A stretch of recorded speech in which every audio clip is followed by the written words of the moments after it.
Thank you very much. Secondly, we have a great friend of LERA who is not well, and we gave him a Lifetime Achievement Award. Peter Foy. You guys know Peter? Yeah, just a terrific guy. And at any rate, we had a wonderful event. It was at the University of Illinois, and excuse me, I'm trying to find a clicker here. Thank you. And here we are. He's got a lovely, lovely wife. He's not in the best of health, but if we could all keep him in our prayers, appreciate it. Well, I got to tell you. Oh, one other thing. Unite Here, Local 57. The trade union, electricians, Local 5. Painters, Local 6. Plumbers, Local 27. And carpenters, Local 142. Thank you very much.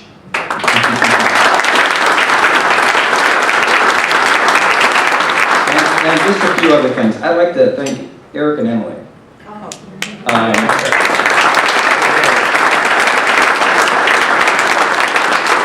I got to tell you, they hustle and hustle and hustle and hustle. I call both of them. They're there, and they're always very responsive to my requests. So thank you very much. And a few other things. When I joined the board, I met some really great people. David Lewin, thank you very much. I mean, he's a great guy, and really, really. Lisa, you're terrific. Guy, remember I told you last time you're going to go on and on and on? Bonnie, God bless you. Good luck. And it would be remiss if I didn't recognize the person who brought me to LERA, and I've worked with him for over 30 years. He's had a tremendous influence in my life. He's had a tremendous influence on the gentleman who replaced me, Bill Dirksen. And quite frankly, he's had a tremendous influence on Ford Motor Company and UAW, and that's Joe Kutcher-Urchin.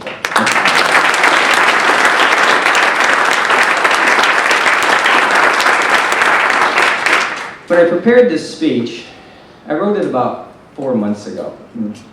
I liked it. I thought it was pretty good. But there's so much happening in the world, so I ripped it up.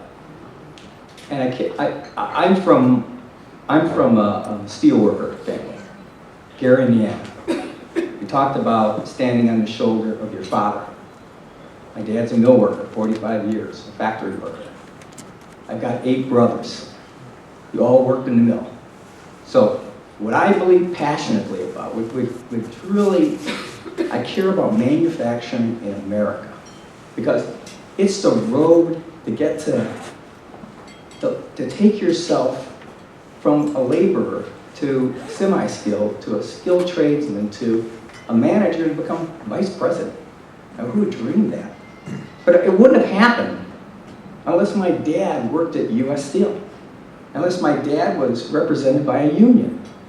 So today's presentation is Marty Mulloy, not Ford Motor Company. These are my comments. And I want to talk about TPP. Okay? So with that. So first thing, let's talk about number one. How do we know what the value in the auto industry? Okay. So let's start off with the auto industry, what it means. About 250,000 people, over 250, work in the automotive and assembly plants, stamping plants. Nearly 2.5 million people depend on the auto industry. 1 in 17 jobs depend upon the auto industry. I mean, this is massive. I mean, this is why I got to tell you, I've been just about every country in the world that has an automotive plant.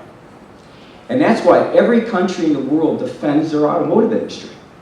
The multiplier effect of an auto job assembly plant is about 1 to 10.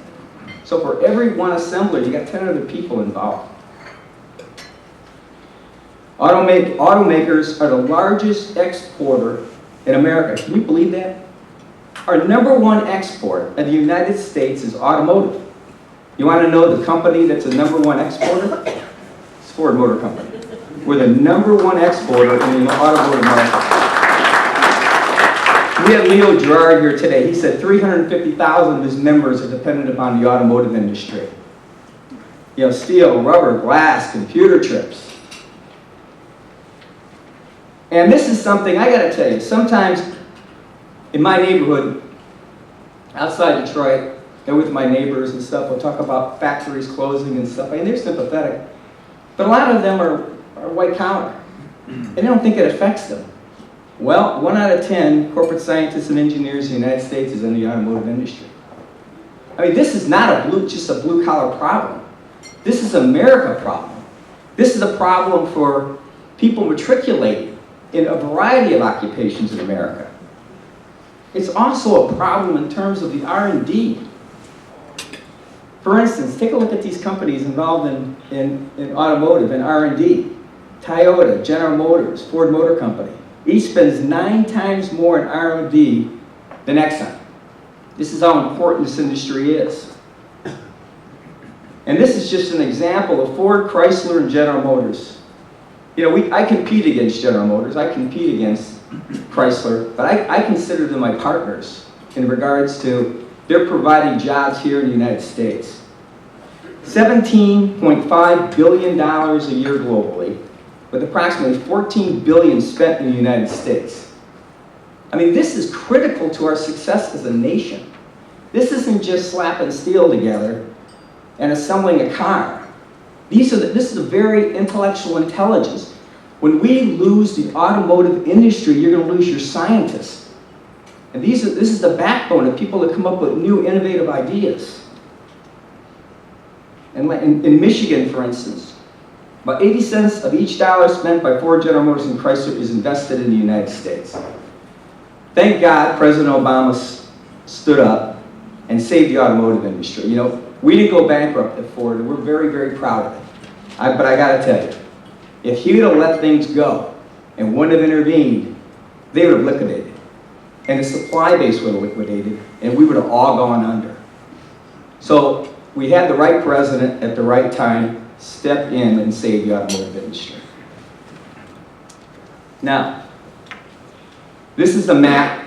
Those of you who are at the Ford presentation, I'm going to go over this again. In fact, Bill and I talked about this. But this is the map of the United States in 1985. There were 2 plants, Smyrna and Marysville. 2 plants, non-domestic. Excuse me. And this is what we have today. Only 1 plant is unionized. That's the Mitsubishi plant. There's 17. These are just assembly plants. This isn't powertrain. This isn't stamping. This isn't suppliers.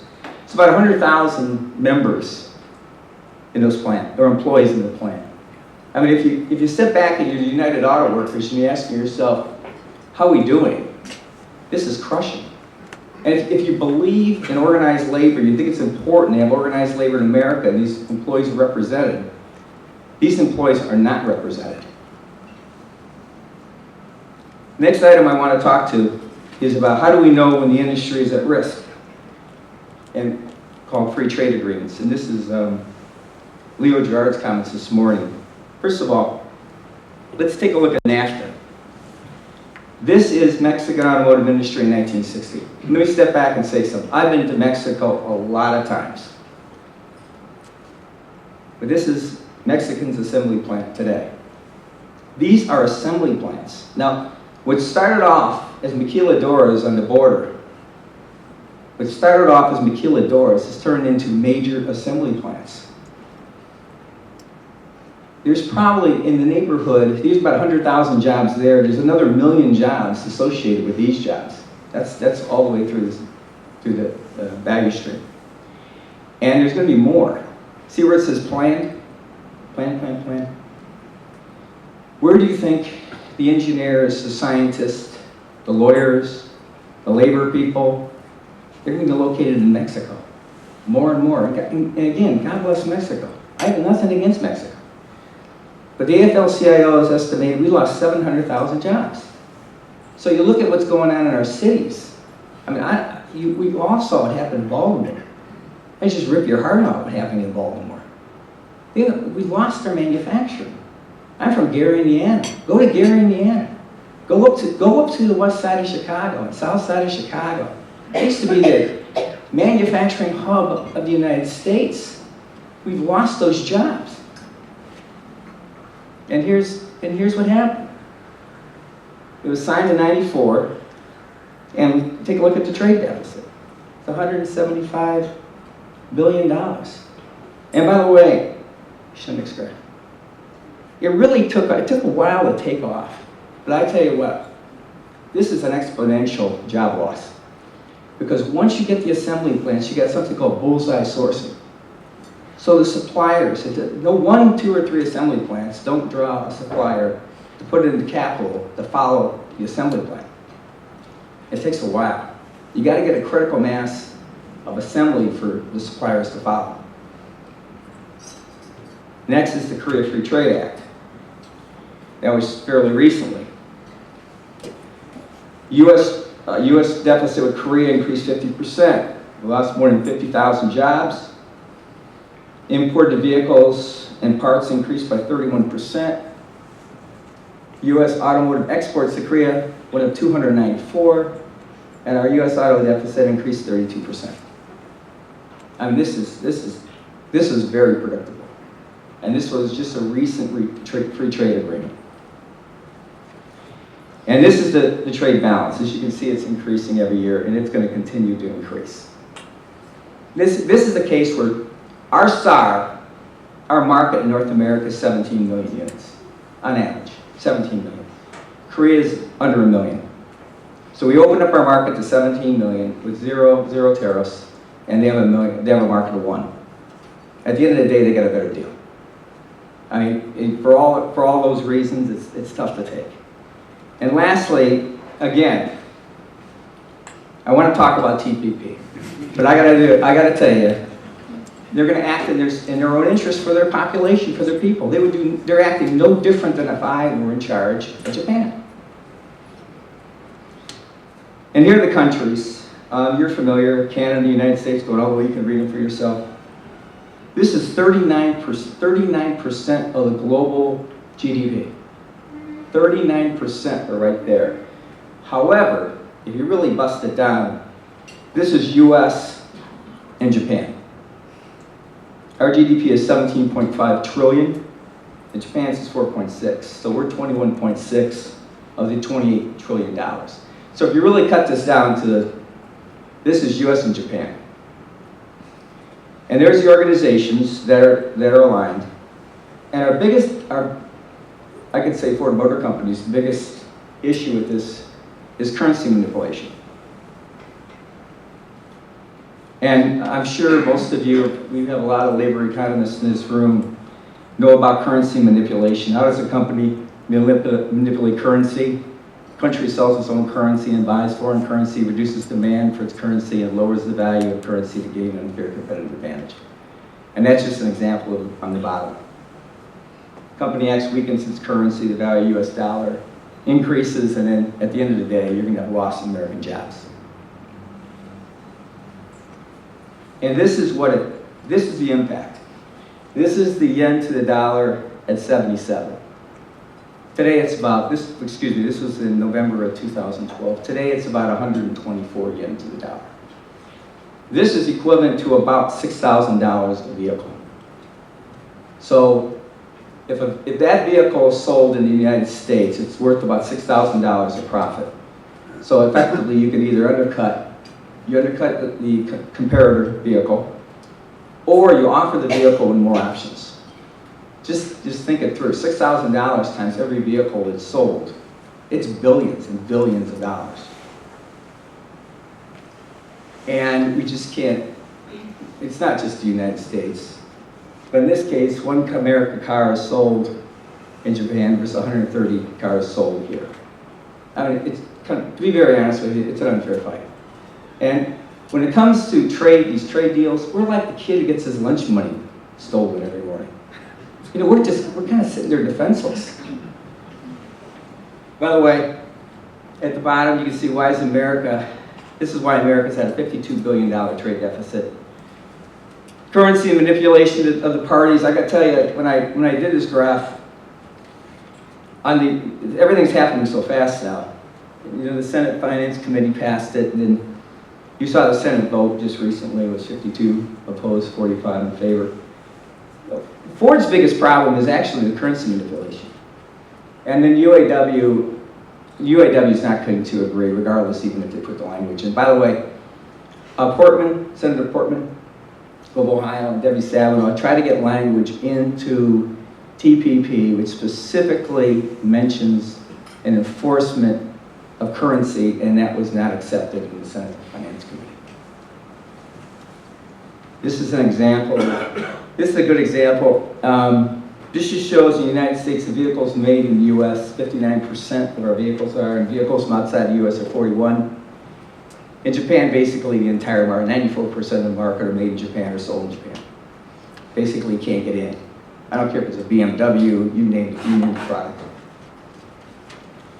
And these are the countries that basically, how open are their markets. You can see UK is over 80%, Spain, you can see the United States. Here's in the low 40s, and going all the way down. In Korea, Japan, you just can't get in their markets. They're effectively closed markets. It's very difficult. Now, this graph is really interesting, and this is what, actually, of all this, you gotta understand. As the Vice President of Labor Affairs in Ford Motor Company, I went through some horrific times. I was involved in either closing or selling 34 plants, 11 assembly plants. Assembly plant is an aircraft carrier. I mean, there's a whole city. You wipe out an entire community. And restructuring is the most difficult thing I've ever done in my life. You try to sit across from Ron Gettelfinger or Bob King and explain to them you're going to close another plant. We had to close the plant. We were going through a depression. If we didn't close those plants and get demand equal to capacity equal to demand, we're going to go out of business. Well, this is a rather interesting graph because Japan's got capacity for 11 million units. They produce 8.9, and the sales within Japan are 4.8 million units. So if you just roughly say there's about 450,000 vehicles per plant, we can get about, today, with the right kind of shift and the crew working, you get 400 to 450,000 vehicles through a plant. So Japan should have somewhere around 25, 30 plants. Domestic consumption, it would be about 10 plants.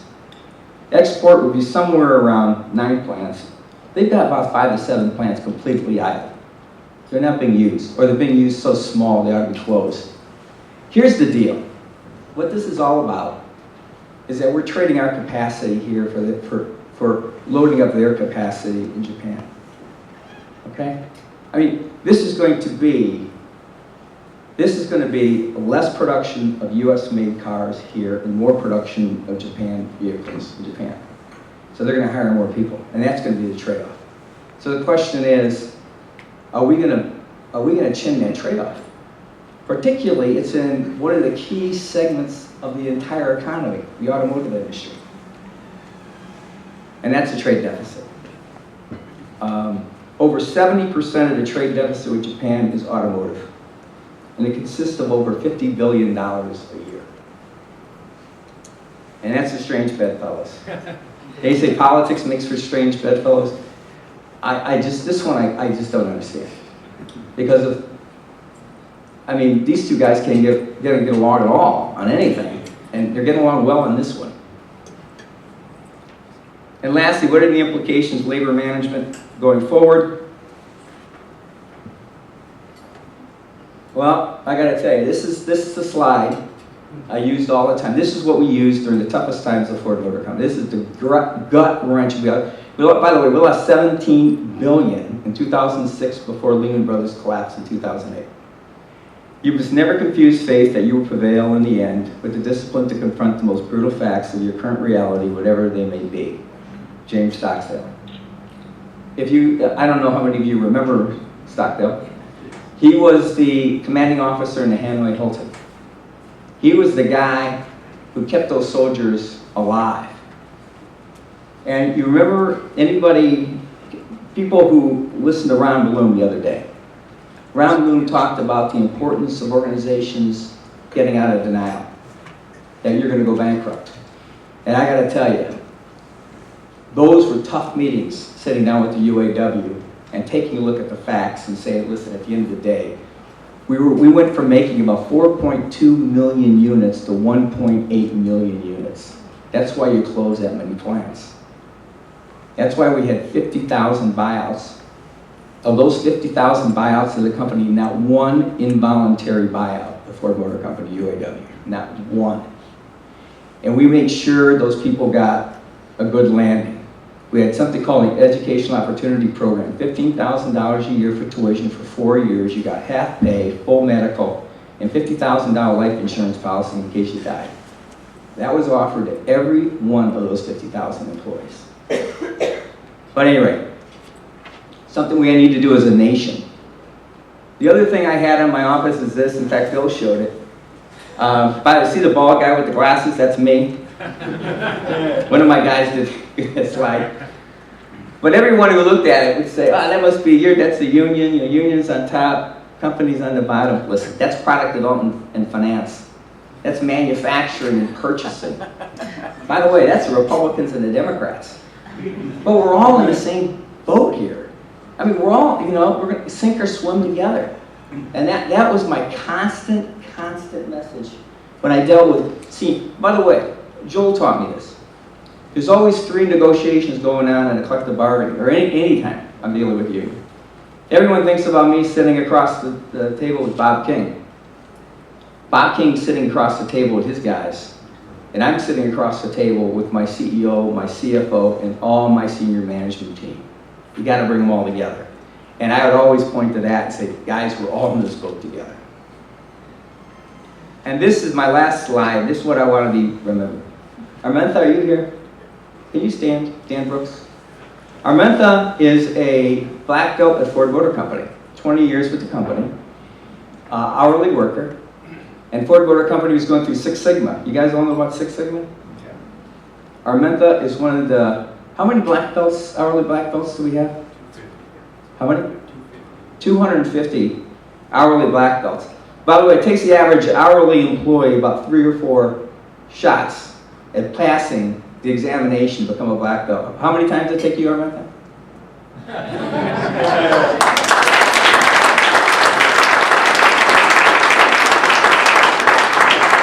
Armentha, what plant do you work in? She works in that plant. Dan Brooks, stand up. I gotta tell you, this guy was director of UAW. He handled safety, he handled quality. I gotta tell you what, sometimes he'd drive me nuts. You know what? He would drive management to make sure our quality and our safety practices were the very best.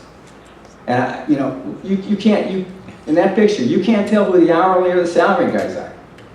And Dan Brooks worked with Joel and I. We wrote a book together, co-authored it, worked together. But Dan Brooks is the kind of guy with the intellect, drive, and ambition that held management accountable, and we worked together. But we always worked together. Now, there's something important in this picture. That's an F-150. That's an all-aluminum body truck.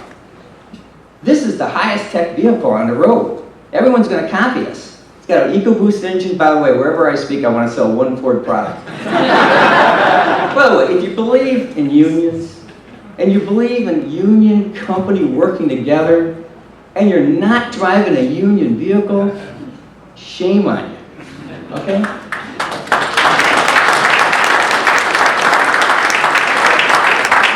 So this picture is important because, first of all, you can't tell the hourly from the salary. Armentha, we know somebody, he said with Dan. Those guys to the right, those are engineers. They're working over there. See the guys on the left? I'll tell you a little story. I was at Sterling Axle Plant. You know Sandy 11? Okay. We had a gentleman from the NAACP visiting with him. He stopped off, wanted to visit my plant. Came in my office. I said, what you up to? He said, I just want to thank you. I said, thank me. What did I do for you? He said, I want to tell you something. He said, do you know where the black middle class comes from? Manufacturing middle class in America? It comes from your factories. He said, if you step back and say, where do the manufacturing people in the black community work? They work at Ford, General Motors, and Chrysler. And you guys weren't afraid to invest in the urban areas. You're not afraid to promote the people. You're not afraid to provide educational opportunities. And those guys on the left. Do you think if we had the same operation, we wouldn't close all these plants because all this? Do you think we'd have the problems we'd have in Baltimore? I remember watching it and just sitting in front of the television. And my wife was sitting there and then this mother was going after her son. You remember that? And a gentleman from NAACP talked about the fathers aren't around because if they are around, they're not working. There's no jobs. Yeah, this country has got to come together and provide opportunity for people. With work comes dignity. And we walk it, and this is why TPP is, I find it so painful. You can see the train is coming. We're going to lose key manufacturing jobs. And I think so that's why I picked this topic. Because I'm going to have one shot to talk to influential people before a decision made. Go home, talk to your congressman, talk to your senator, get your voice out there, and let's work together. Because I got to tell you, I grew up in a union household. My uncles, my aunts, my dads, my brothers, they're all union. I just happened to end up on the other side. I wanted to work for the union. They wouldn't take me. But I thank you this is for Trevor. Again, thank you very much, and everyone have a safe trip.